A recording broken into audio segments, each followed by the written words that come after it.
अस्सलाम वालेकुम नाज़रीन, मां आहियां शुएब अली उमरानी ऐं तव्हां ॾिसी रहिया आहियो BR टाइम न्यूज़। सभ खां पहिरियां शामिल कंदासीं हीअ रिपोर्ट। मरकज़ सिंध में मुदाख़लत करणु नथो चाहे। सूबे में गवर्नर राज जूं ॻाल्हियूं बि ग़लति आहिनि। सिंध चाहे त रेंजर्स खे दाड़िलनि ख़िलाफ़ इस्तेमालु करे सघे थी। वफ़ाक़ी घरू वज़ीर शेख रशीद चयो आहे त कराचीअ में को बि ऑपरेशन न थी रहियो आहे।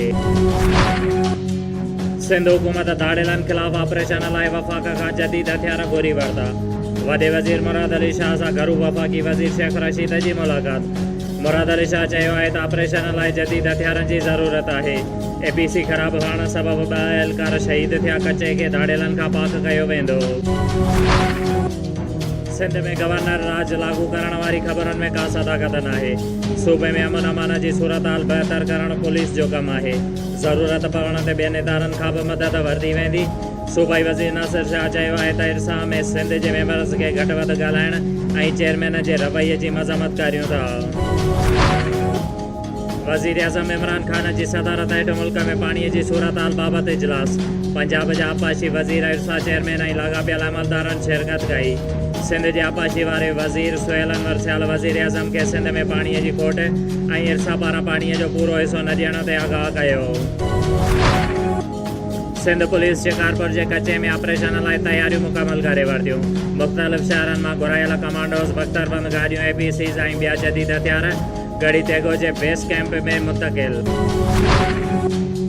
कराचीअ जे डिफेंस वारे इलाइक़े में कार ड्राइवर जे कंट्रोल मां ॿाहिरि। अटार्नी जनरल जे घर ॿाहिरां पोस्ट सां टकराइजी वई।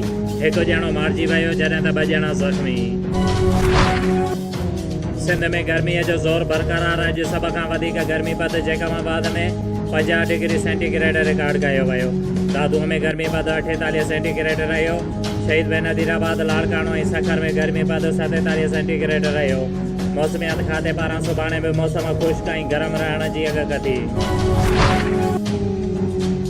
दर्स शहर जे रहवासीअ जो दर्स शहर में ड्रेंज जे कम में गैरमयारी मटीरियल इस्तेमालु करणु, सिफारशी माण्हुनि जो कमु करणु ऐं ग़रीबनि खे नज़रअंदाज़ करण ख़िलाफ़ कामरेड रहीम बख्श अबड़ो, मोहम्मद समी मेमण, निज़ामदीन ॾेराज, मोहम्मद सादिक अबड़ो, जावेद अली ॾेपर, इशफाक मल्ला, खान सोलंगी ऐं अली नवाज़ कुंभर, निसार अबड़ो, बंबो अबड़ो ऐं ॿियनि मोरो नवा जतोई रोड ते ॾेपर चौंक वटि निटाणो समेत एहतिजाजी मुज़ाहिरो करे धरणो हयो।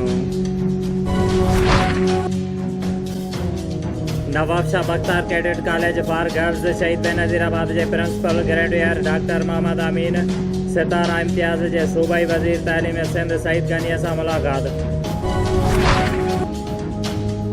नवाब शाह माहौलियाती तहफ़ुज़ वारे खाते शहीद बेनज़ीराबाद जे इंचार्ज गुलाम मीर सुंबल जी अॻुवाणीअ में ज़िले शहीद बेनज़ीराबाद जे तालुके दौड़ जे ॻोठ हबीबुल्ला ख़ासकेलीअ में आपाशी खाते पारां ठहंदड़ 2 नंढनि डैमनि जी तामीर ऐं ऑपरेशन जे मंसूबे खे माहौलियाती असर जी जांच लाइ अवामी ॿुधणीअ जो एहतमाम कयो वियो। नवाब शाह जे इलाइक़े भंगवार कॉलोनीअ जी रहवासन 16 वरनि जी नौजवान नारी आसिया चांडियो पंहिंजी अमर नूरबान चांडियो सां गॾु नवाब शाह प्रेस क्लब ॿाहिरां एहतिजाजी मुज़ाहिरो कंदे दाहींदे चयो आहे त मां हिकु ख़ानगी मोबाइल फ़ोन कंपनीअ जूं सिमूं खपाईंदी आहियां। जॾहिं त 4 महीना अॻु मूंसां बलोच कॉलोनीअ जे रहवासी शुएब मल्ला सां फ़ोन ते राबितो थियो, जेको मूंखे हर रोज़ु शादीअ लाइ चवंदो हुयो। हुन चयो त 5 ॾींहं अॻु शुएब मल्ला मूंखे शादीअ जो आसिरो ॾेई पढ़ीरनि घुरायो ऐं मां जीअं ई उते पहुतसि त उन्हनि राति जो मूंखे खपाइण जी कोशिशि कई। जॾहिं त मुंहिंजे इनकार ते उन्हनि मूंखे तशदुद कयो। हुन चयो त सुबुह जो वॼु वठी उतां निकिरी नवाब शाह पहुती आहियां। हुन चयो त मूंखे शुएब मल्ला मां जान जो ख़तरो आहे। जॾहिं त मां पुलिस वटि वई आहियां, लेकिन पुलिस हुन ख़िलाफ़ का बि कार्रवाई नथी करे।